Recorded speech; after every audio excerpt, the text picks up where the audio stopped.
Thank you for joining me for another Quick Hits conversation. I'm Dr. Robyn. With me today, I have Chason Forehand. He's the founder of a nonprofit who's working on the dumpster fire that is the unemployment in our country today. He also works with veterans who are transitioning into civilian life.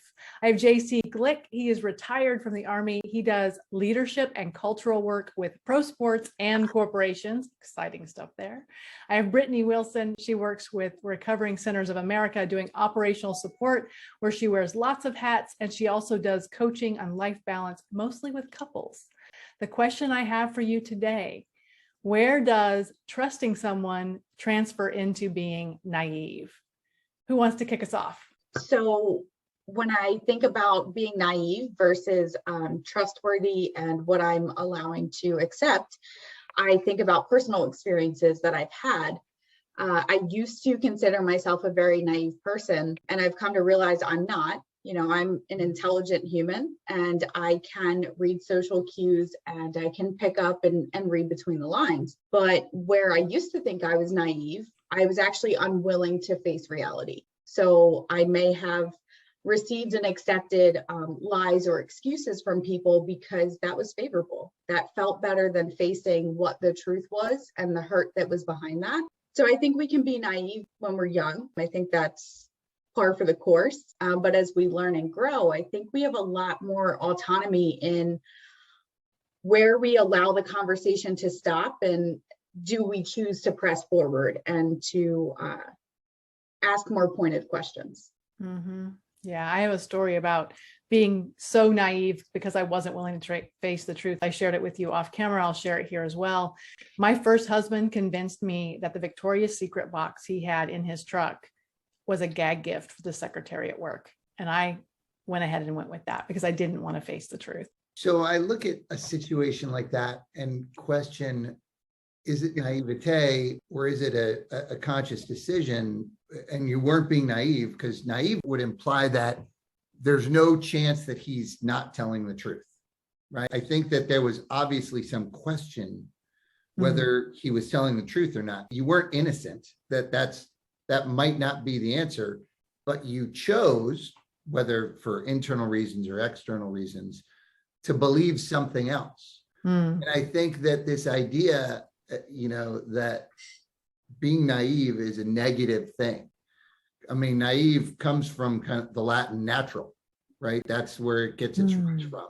The innocence of, and it's being naive is just saying, well, everything must be good. There's no chance anything else is bad. Accepting somebody's word, recognizing they could be lying to you or you could be being misled. It's not naive. That's just a choice. Interesting. Okay.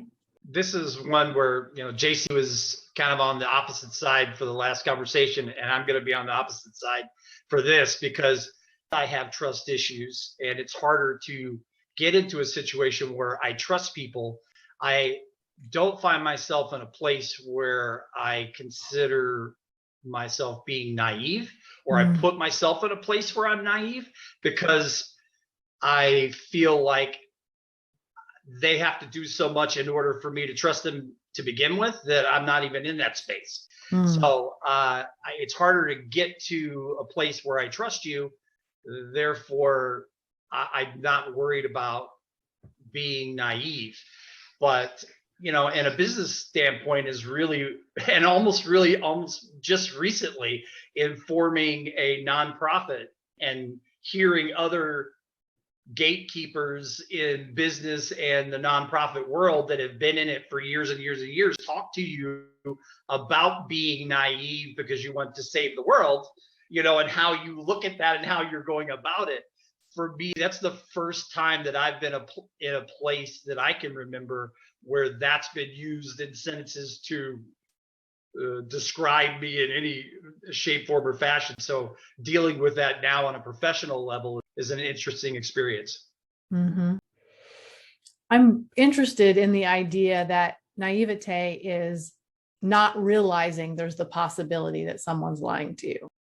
Is that the definition? Is that where the trust comes in? Like, trust is there's a possibility you could, but I'm going to believe you anyway. And naivety is not having any clue that they could be lying. I think so. I really go back to children in this space because, and this is why I pulled out of working with young children because it's hard. They are innocent, right? And we as the adults are supposed to be the trusted people. But I've had so many children who, mom, dad, or anyone else has harmed them or neglected them in some way. And they will go back time and time again. They will protect those people. To me, they're naive. They just inherently, have this biological or environmental connection to where, no, they wouldn't hurt me. And if they did, there was a reason. It was either my fault or, there's a lot of layers to that. So I really do think of children when it comes to being naive. And, JC, you just said it, the Latin root, it's natural, and that is a natural behavior for children. Yeah, I think that it's that innocence of, well, no one will try to take advantage of me. No one will try to lie to me. Everybody's good. It's a beautiful sentiment. I'd love for that utopian idea to be true. But I think that's naive. I think that accepting that, okay, I know that somebody can lie, cheat, or steal, but I choose to not think that that's what they're going to do. I think that's how we should live. Right? So give someone the opportunity to show you who they are. Don't assume they're good or bad, but give them the opportunity. I think, well, I might go a little bit farther and say, assume they're good. Okay. Knowing that they have the ability to be bad. We all do. Okay. No matter how good a person I think I am, I absolutely have the ability to do bad things. Like, we all get that choice. I do bad things every day.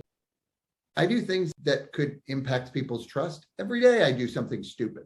The goal is to go, oh yeah, don't do that. This is a bad thing to do. But, it kind of goes to that idea of, okay, look, I'm going to choose to believe that you're good and you're not going to do something.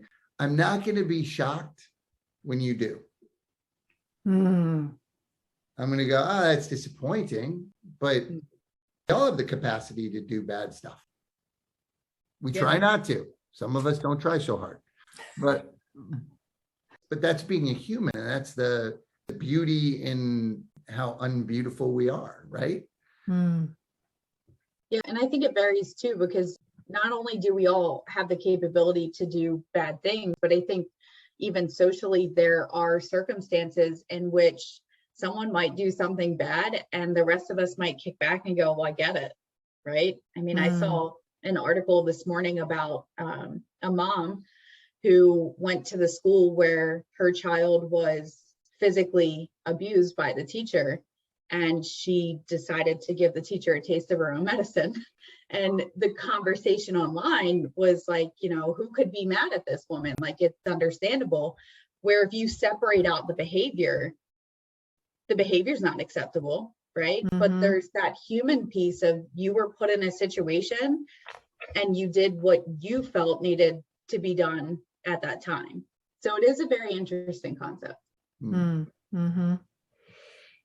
I do think that there's something about being naive and trust that you have to have your trust broken to learn to not be naive, and that's painful. I think that's very spot on.